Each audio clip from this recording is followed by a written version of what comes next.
So the way we built that example track was really free form.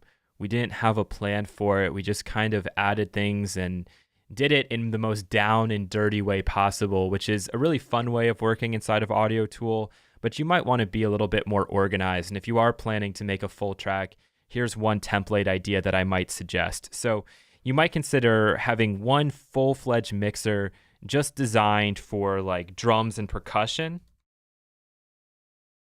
and another full-fledged mixer just designed for your instruments. Okay, so you might have like 16 instruments and 16 different sort of drum sounds and percussion sounds. And then you have to, of course, combine those in some way. So I would probably use the mini mixer, because what the mini mixer allows is for me to actually have an auxiliary send and return. And so I would probably go in here and put on something like a reverb. That would probably be like how I'd set up this send and return configuration, so that if you wanted to, you could have all of your instruments going into that a little bit, and maybe even all of your drums, just a touch going in here. You can also set up two different send and returns individually for the drums and for the instruments. So you might want to have a different reverb that's being used here.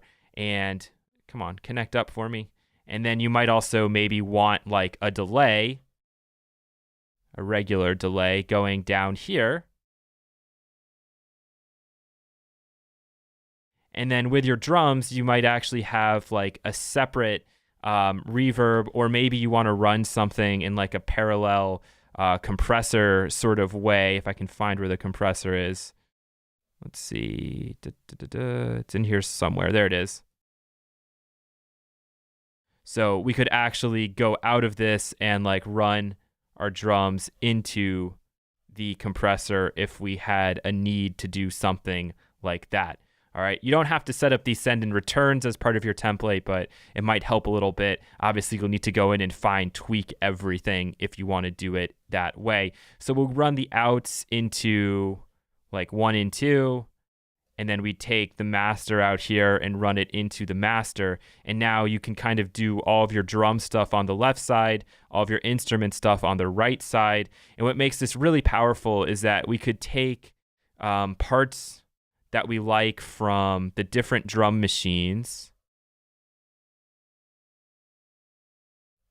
and then individually run all of those channels. So if like all of our percussion was coming from within the Machinista, we could take all of these guys and just run them into their own individual channels. So maybe there's 2 sounds on that, or 3 sounds or 4 sounds that we really like. And then with the Beatbox 8, we really like, you know, the kick drum from that. And then we really want to take whatever this is from the Beatbox 9 and run that in here. It's just a really kind of efficient and simple way of working, and you can obviously do all of your processing as you go in. So that's just one idea. If you're going to work with drums, I would encourage kind of having a separate sort of like mixer for the drums and then a different one for audio tracks and synths. It's just kind of an easy way to go about working. So I thought I'd show you that just so you have a place to start if you want something that's more organized than what we did before.